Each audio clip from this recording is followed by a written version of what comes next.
Hey guys, welcome to this week's podcast episode. And today I have a very wonderful guest for you today, Erin Craske.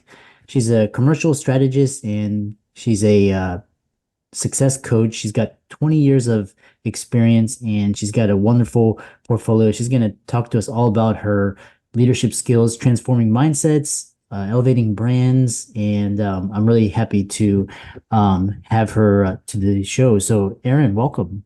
Thank you so much for inviting me. Thank you very much for having me here. Yeah, so I know there's a time difference and there's internet lags, but talk about your background and how you got to be doing what you're doing in your company and your business.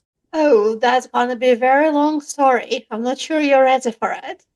But basically, I'm coming from corporate background, multinational background, where I spent around 20 years taking care mostly, predominantly of brand and business strategy and also team leadership. At some point of time, I decided that I'm going away from this corporate career and move to a different country. And instead of, finding a new life, I kind of did find it, but it was more like, deep personal transformation that I didn't expect to happen. Yeah. And as a result of this transformation, I started writing the guide, the strategy guide. And then one morning, I woke up and I had a download that I'm going to be a coach. Honestly, I never contemplated it. I had no idea what coaching is about. I had two coaches before. One was good, one was far. I mean, she could have improved dramatically, but it's not the point. So, after my latest experience, I thought, no, no way I'm going to go back to coaching. Like, no. And then suddenly I have this idea. It's like, you know what? Actually, it feels so good.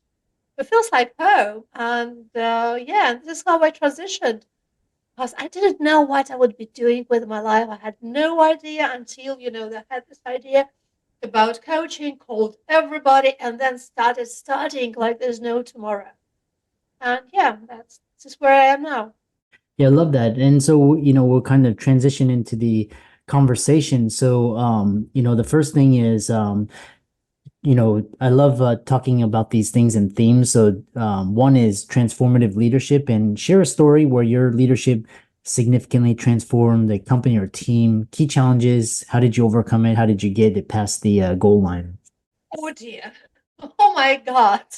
Feeling like I'm an interview has been a while.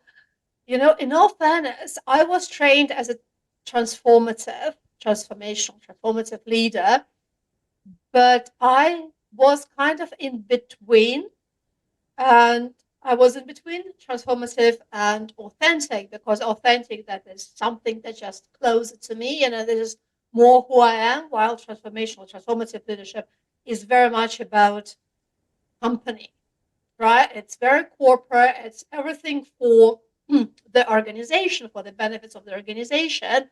And I was always a little bit like odd one out. So I was doing things that I felt comfortable with. So that was more authentic. And the biggest transformation actually I could achieve within an organization when I switched completely from transformative to humanistic, authentic plus humanistic. When I started taking care of people that were not in a very good situation, when I was trying to understand what brought them to this place, where we can go from this place where they were, what their aspiration, because each of them actually they had their own inspirations and aspirations within business. What are their strengths? How they would like to develop, you know, on top of this kind of personal, individual struggles within the team. The team was also quite poorly performed or perceived within an organization because of how things happened. So I was working simultaneously with the team, but also with wide organization to rebuild the profile of my team. So there's trust, there's communication with different markets, with different departments.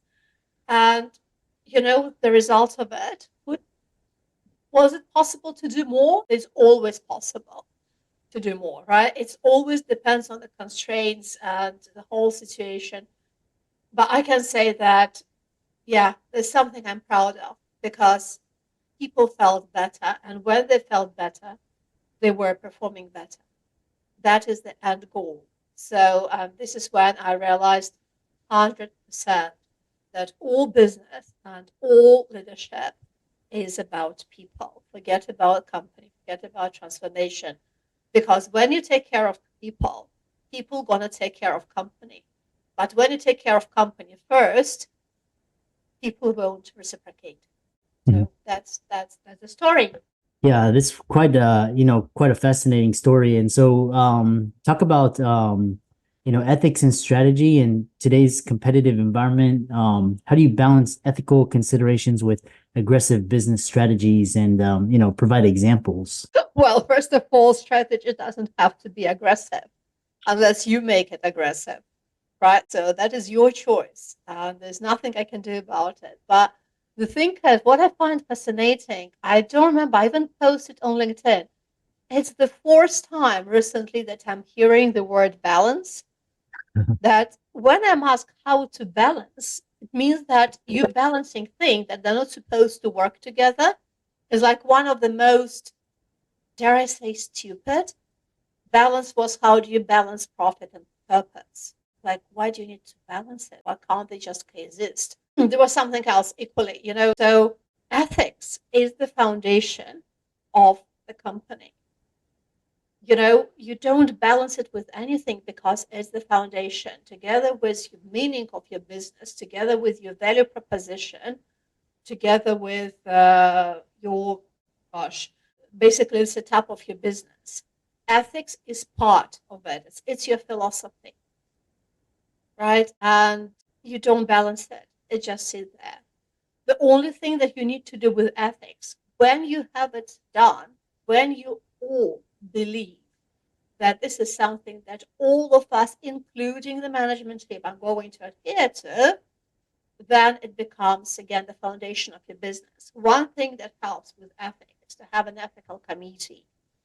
It's an organization, internal organization that brings people from different departments that all sit together and they monitor, they watch, for red flags when the company goes against its ethics and values, right? So that's one thing.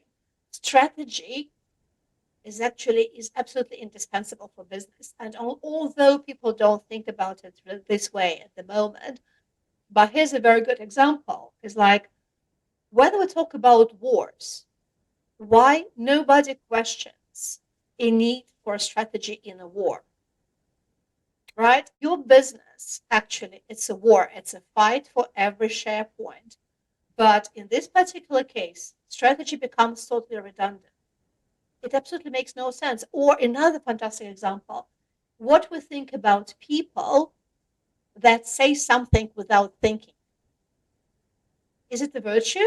I doubt it, because basically we prefer to speak to somebody who thinks first and then says something if there's a need to say something.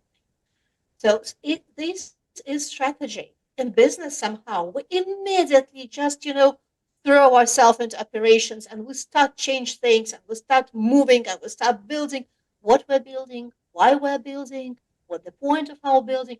Nobody knows, but we're all very busy doing something, right? So strategy is really necessary if you want to have your business sustainable.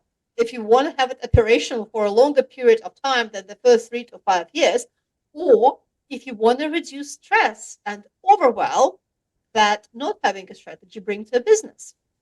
So it's not about balancing.